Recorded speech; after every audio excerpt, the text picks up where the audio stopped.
Hello, my name's John, and I'm a storyteller. I love stories. I hope you do as well. And I've got lots of wonderful stories to tell you.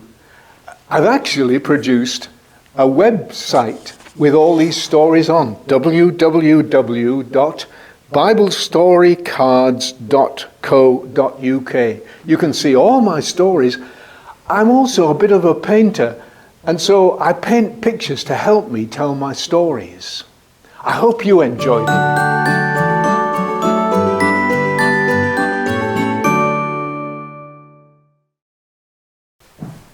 Hello everybody, I'm very glad to be here again, and I've got another one of these astonishing Bible stories to tell you. Actually this one, I need a bit of sort of background knowledge to start with to tell you, because in the old part of the Bible, the Old Testament, there were two very famous characters that came out in the story. One of them was Elijah.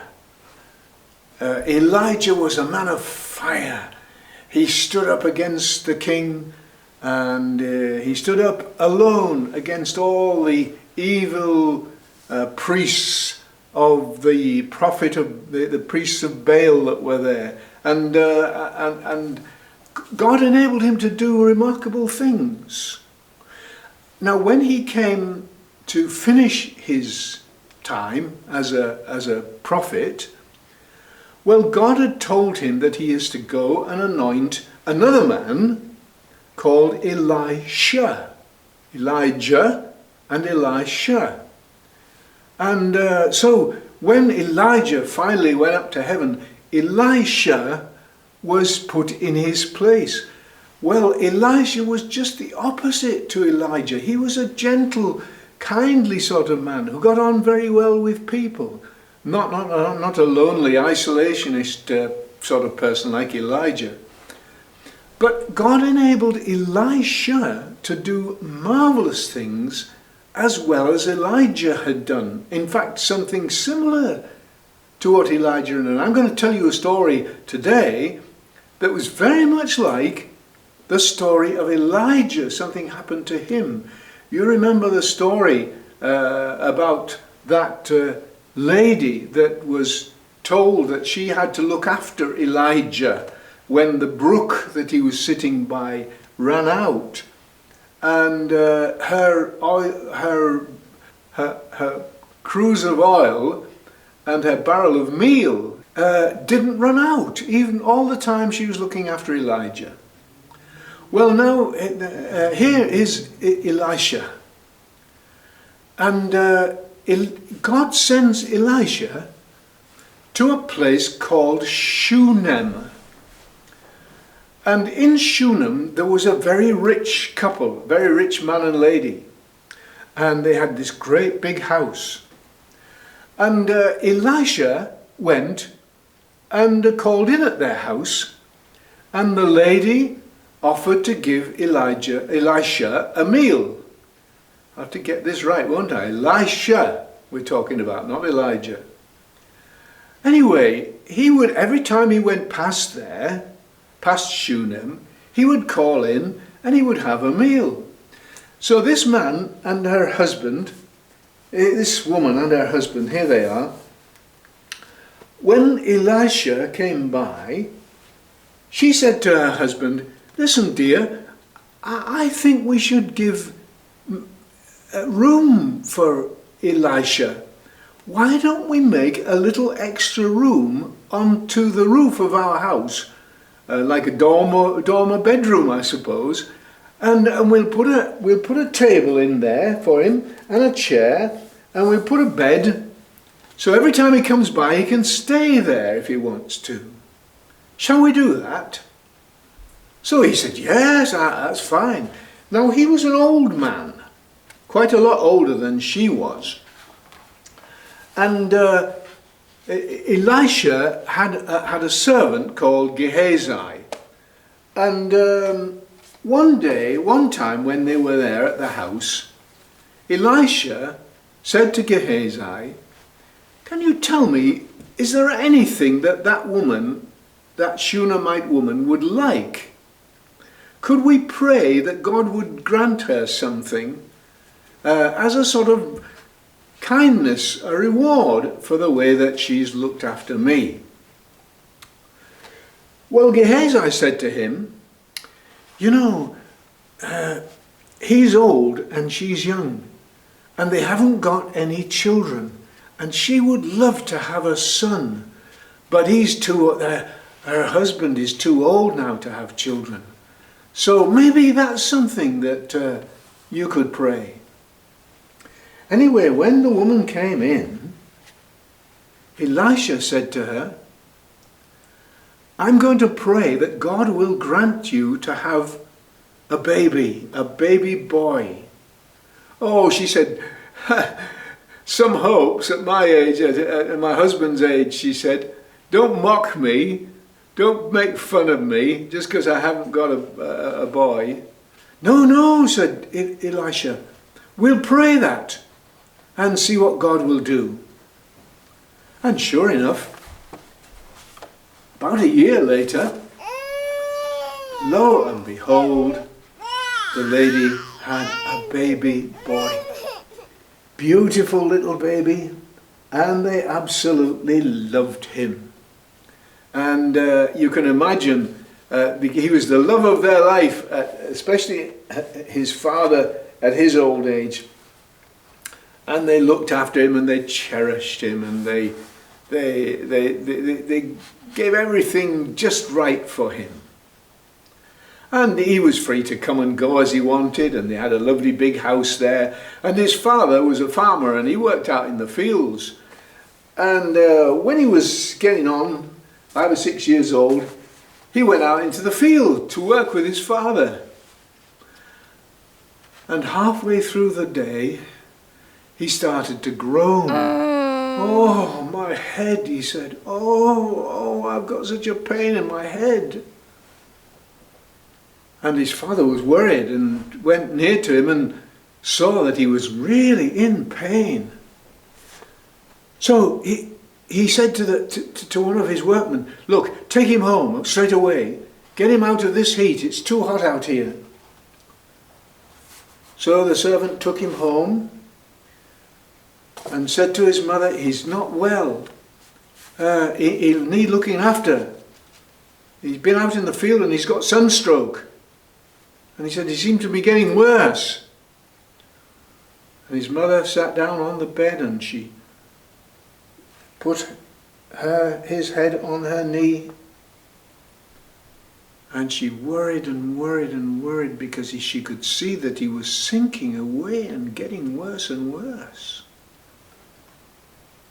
Till eventually he breathed his last. He died in her arms. Well, can you imagine? She's heartbroken to see her beautiful little boy just dead in front of her. But she was a very resourceful sort of a person, so she called one of the house servants and she said, listen, get a donkey and bring it here. And her husband heard this and he said, what are you going to do, dear? What's the matter? Well, she said, I'm going to see the man of God. I'm going to see Elisha. Oh, he said, it's not a special holy day or anything today. Is it all right to go and see him? Yes, she said, it'll be all right. I know it'll be all right. I need to go and see Elisha.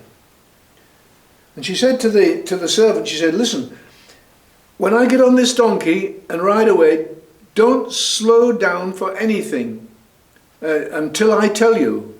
Keep going as fast as you can.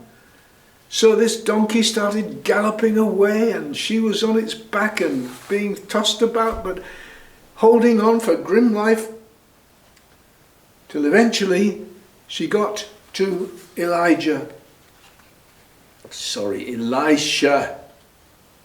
And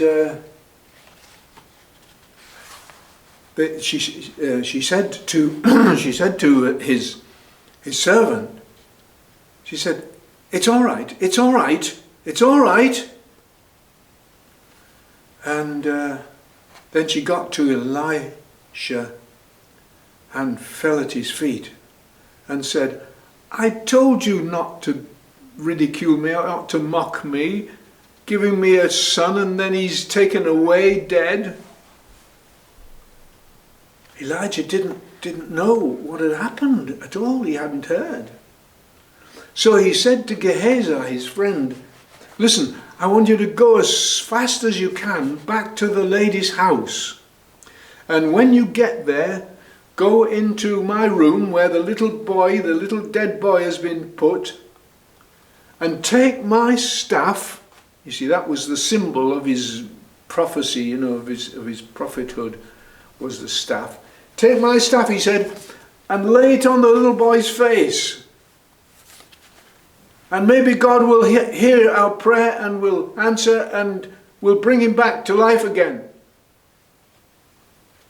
Well, Gehazi did that, went as fast as he could on the donkey and finally got to the house and put his staff on the face of the child and thought, is there going to be a miracle? But there was no miracle. Actually, I should have told you that Gehazi was a bit of a rough character. He wasn't really a true man of God like Elisha was. So it wasn't surprising that he didn't have the power that Elisha had. So he went back to Elisha and said, I did what you said, I put the staff on his face, but nothing happened. He stayed dead. All right, said Elisha, and jumped on the donkey, and off he went himself all the way to the house. And he went into the house, and there was the boy lying dead on the bed.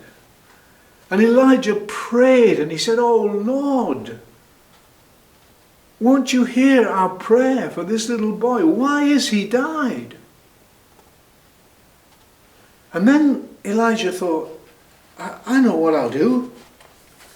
So he went in right where the boy was and he hugged the boy right down on his face and on his body, and some of the warmth from Elisha's body went into the body of the little boy. It was almost like, what do they call it, artificial respiration, breathed into the little boy's mouth and pressed his lungs, and suddenly the boy started to become warm. And Elisha continued to pray in this way. And then all of a sudden the boy sat up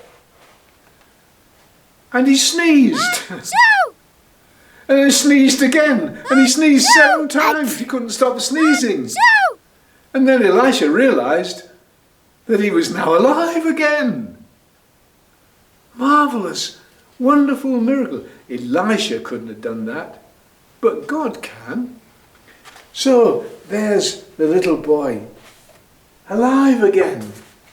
So he calls the widow, the woman in, and a father, and he gave him back his little boy and said, he's alive again.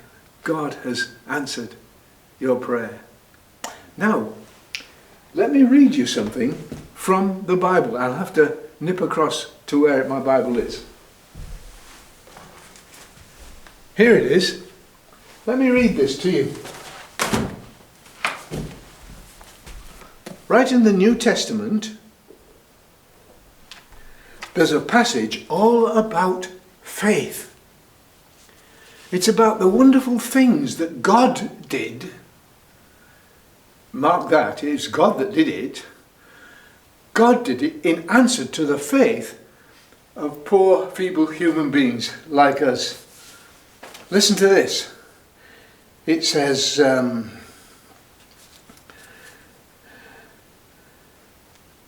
these people through faith worked righteousness, obtained promises, stopped the mouth of lions. Do you remember Daniel? Story of Daniel? Quenched the violence of fire. Do you remember the story of Shadrach, Meshach and Abednego? Then it says they escaped the edge of the sword. Well, there's plenty of examples of that in the Old Testament.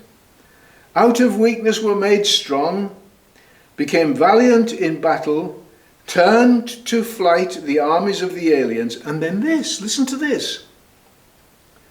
Women received their dead raised to life again. Is that wonderful? By faith, God did wonderful things. I wonder what God will do with my life in the future by faith, and what he would do for you as an answer to your prayers. Well, why not try him out and see?